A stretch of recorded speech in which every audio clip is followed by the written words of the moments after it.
అత్యాచారానికి గురైన బాధిత కుటుంబాన్ని కోమటిరెడ్డి వెంకటరెడ్డి గారు పరామర్శించారు. ఇప్పుడు మనతో మాట్లాడిన కోమటిరెడ్డి వెంకటరెడ్డి అన్నారు.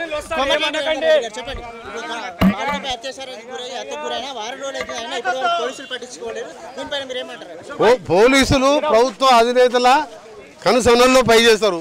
హైదరాబాద్ నడుమలో జరిగిన ఇన్సిడెంట్ ప్రగతి భవన్కు కూతవేటులో ఉన్న ఈ సింగరేణి కాలనీలో జరిగితే ముఖ్యమంత్రి ఈ ప్రాంతాన్ని దత్తత తీసుకున్న కేటీఆర్ గారిని అసమర్థత. ఇది పోలీసుల కంటే ప్రభుత్వం పాలించే వాళ్ళది అసమర్థత.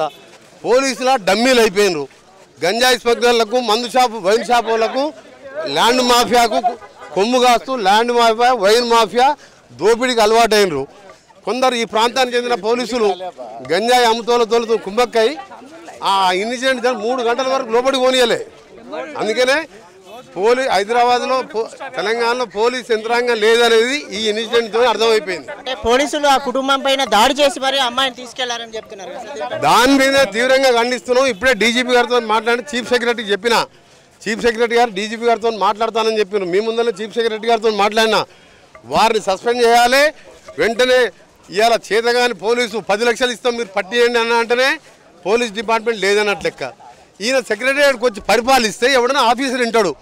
ఫామ్ హౌస్లకు నీకు ఆఫీసర్లు రావద్దా, మినిస్టర్లు రావద్దు, ఎమ్మెల్యేలు రావద్దు. నువ్వు సెక్రటరీ ఉన్న సెక్రటరీ కూలగొట్టావు. ఉన్న మినిస్టర్లు ఎవడోడు ఏ మూలలో కూర్చుంటుండే ఎవరికి అర్థం కాదు. 8 ఏళ్ళకెళ్ళి ఈ తెలంగాణలో మొత్తం పాలన పడకేసింది. ప్రగతి భవన్ ఫామ్ హౌస్కే పరిమితమైంది. ఎవడైనా సెక్రటరీ ఉంటే పలానా ఆఫీసర్ ఉంటే ఆడికి పోయి ఎవడైనా ఏమైనా చెప్పుకుంటాం బాధలు ఉంటే. ఉన్నదానికి కూలగొడుతుంది. మంచి కొత్త బిల్డింగులు 500 కోట్లు 1000 కోట్లు కమిషన్ల కోసం 1000 కోట్లు బిల్డింగులు కడతావు. ఒకరికి ఇల్లు కట్టవైతే అమ్మాయి చైత్ర రేపు చనిపోతే కలెక్టర్ వచ్చి సిగ్గు లేకుండా వచ్చి డబుల్ బెడ్రూమ్ ఇస్తాంట. మనకి బుద్ధి ఉందా? వాడు ఐఏఎస్ చదువుకుంటా. వాడు ఐఏఎస్ చదువుకున్నవాడైతే దోషులను పట్టించుకుంటాం, ఎన్కౌంటర్ చేస్తామని చెప్పాలి. ఫాస్ట్ ట్రాక్ కోర్టు పెట్టి ఉరిశిక్ష వేస్తామని చెప్పాలి. కానీ డబుల్ బెడ్రూమ్ ఎందుకు మేము ఇయ్యలేము? తలా 10 రూపాయలు వేసుకొని మేము ఇల్లు కట్టియలేము వాళ్ళకు.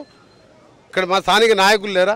ఎంత ఘోరం అంటే ఇవాళ ప్రతిదానికి డబుల్ బెడ్రూమ్ అనే బూచి చూపించి రాష్ట్రాన్ని అన్యాయం చేసి తెలంగాణ తీసుకొచ్చిన తెలంగాణ బంగారు తెలంగాణ కాదు. ఇవాళ రేపుల తెలంగాణ మొత్తం భ్రష్టు పట్టిపోయింది. తాగుబోతుల తెలంగాణ, గంజాయి తెలంగాణ అయిపోయింది. దీని ట్విట్టర్లో మాట్లాడలేదు. ఏం మాట్లాడంటే అతనికి పాలించే నైతిక హక్కు లేదు, మంత్రిగా కొనసాగే హక్కు లేదు, ఆయనకు ముఖ్యమంత్రిగా కొనసాగే హక్కు ముఖ్యమంత్రికి లేదు. ఇది కోమటిరెడ్డి వెంకటరెడ్డి గారు చెప్తున్నారు. ఏంటంటే ప్రభుత్వం దీని అంటే ఏదైతే బాలిక ఉందో మరణించిన వారం రోజులు అయినప్పటికీ కానీ ఇప్పటి వరకు మాత్రం ఎవరు స్పందించడం లేదని చెప్పి పోలీస్ వ్యవస్థ మొత్తం దీంట్లో అంటే ఫెయిల్ అయిందని చెప్పి వాళ్ళు చెప్తున్న పరిస్థితి కనిపిస్తుంది.